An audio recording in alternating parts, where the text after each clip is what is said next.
अगला संकरण हम पढ़ते हैं वह है AB4L प्रकार का यानी कि sp3d संकरण, जिसमें कि 4 सिग्मा बंध होंगे तथा एक लोन पेयर होगा। इसका अच्छा एग्जाम्पल है SF4। गैसीय अवस्था में अगर हम देखें तो SF4 में केंद्रीय परमाणु सल्फर अपने 6 संयोजी इलेक्ट्रॉनों में से 4 इलेक्ट्रॉनों को 4 सिग्मा बंध बनाने एवं एक एकाकी युग्म की भांति प्रयोग करता है तथा केंद्रीय परमाणु sp3d संकृत होता है।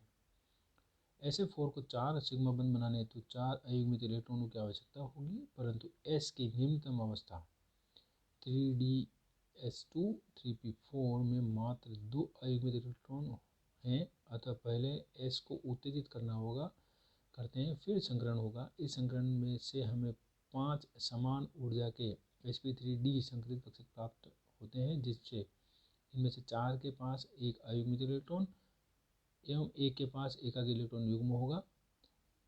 फ्लोरीन के 2pz कक्षक संकृत S सल्फर के साथ अतिव्यापित होकर के sp3d 2px सिग्मा बंध बनाते हैं, जिसे हम समझ सकते हैं चित्र से। एकाकी इलेक्ट्रॉन युग्म कहाँ स्थापित होगा, इस हेतु एक उप प्रमेय भी दी गई है, जिसके अनुसार यदि संकृत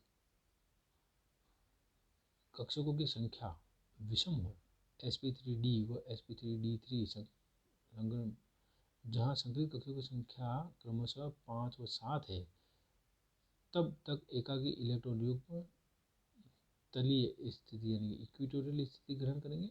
यह तलीय स्थिति वह होगी जहाँ से अणु किसी तल द्वारा सममिति रूप में विभाजित हो सकता है, यानी कि ये इक्विटोरियल पोजीशन में होगा। अगर एकाकी इलेक्ट्रॉन युग्म की संख्या 3, 5, 7 या विषम संख्या है तो यह तलीय रूप में होगा। अगर यह सम संख्या में है तो यह एक्सियल पोजीशन में होगा। यह उपप्रमेय है। इसमें आप समझ सकते हैं कि किस प्रकार से SF4 का निर्माण होता है, इसमें समझ सकते हैं। सबसे पहले हम देखते हैं सल्फर का इलेक्ट्रॉनिक कॉन्फ़िगरेशन, जिसे हम समझ सकते हैं ग्राउंड स्टेट। ग्राउंड स्टेट में सल्फर का जो इलेक्ट्रॉनिक कॉन्फ़िगरेशन होता है वह 3s2, जिसमें आप देख सकते हैं 3s में 2 इलेक्ट्रॉन, जबकि 3p4 होता है। 3p4 में आप देख सकते हैं कि 4 इलेक्ट्रॉन है, एक युग्मित तथा 2 अयुग्मित इलेक्ट्रॉन।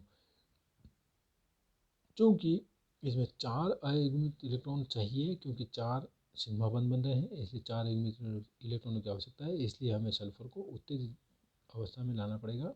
तो हम इसकी उत्तेजित अवस्था देखते हैं। तो जब इसको उत्तेजित किया जाता है तो इसका एक इलेक्ट्रॉन px से इलेक्ट्रॉन 3d z 2z² में चला जाता है। इस प्रकार से यहाँ पर आप देख सकते हैं 4 अयुग्मित इलेक्ट्रॉन हो जाते हैं तथा 3s में 2 युग्मित इलेक्ट्रॉन रहते हैं। इस प्रकार से 5 ऑर्बिटल यहाँ पर संकृत होंगे और ये पाँचों और संकृत होकर के 5 संकृत sp3d संकृत कक्षक बनाते हैं। पाँचों समतुल्य सम ऊर्जा वाले होते हैं, समान संरचना वाले होते हैं, और इन 5 में से 4 में एक एक इलेक्ट्रॉन होता है अयुग्मित इलेक्ट्रॉन, जबकि एक में युग्मित इलेक्ट्रॉन होता है, और यह युग्मित इलेक्ट्रॉन ही लोन पेयर का निर्माण करता है। इस तरह से हम समझ सकते हैं कि ये तो 5 कक्षक आपस में अधिकतम दूरी पर जब व्यवस्थित होते हैं तो यह द्विपिरामिडीय अवस्था में रहते हैं। और द्विपिरामिडी में आप देख सकते हैं कि 3 एक ट्रायंगल के रूप में 120 डिग्री के कोण पर, जबकि 2 उस ट्रायंगल के ऊपर और नीचे 180 डिग्री पर रहते हैं। इस प्रकार से आप देख सकते हैं कि इन 3 में से 4 अयुग्मित इलेक्ट्रॉन जो है 3 इलेक्ट्रॉन रखने वाले ऑर्बिटल इस तरह से व्यवस्थित है, जबकि एक को शेडेड से दिखाया गया है। यह ऑर्बिटल जो है वो लोन पेयर है, जिसमें कि क्योंकि ये नियम ये कहता है कि अगर विषम संख्या में है ऑर्बिटल की संख्या तो वह ऑर्बिटल अयुग्मित लोन पेयर ऑर्बिटल जो है वो इक्विटोरियल में आएगा, जब इसलिए यह इस अवस्था में है। बाकी इन चारों से आप देख सकते हैं फ्लोरीन 4 p ऑर्बिटल जो है वो sp3d pz सिग्मा बंध के द्वारा जुड़ते हैं ओवरलैपिंग के द्वारा, और इस प्रकार से SF4 का निर्माण होता है। SF4 इसको आप इस तरह समझ सकते हैं। इसकी संरचना इस तरह की होती है। इसमें 4F जो है वो, जिसमें 4 में से 2 इक्वेटोरियल पे तथा 2 ऊपर नीचे एक्सियल पोजीशन में होते हैं, जबकि लोन पर आप देख सकते हैं इक्वेटोरियल पोजीशन पे। इस प्रकार से SF4 की आकृति होती है।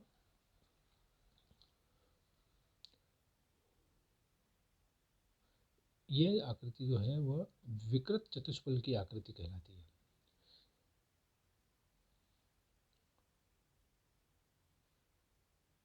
धन्यवाद।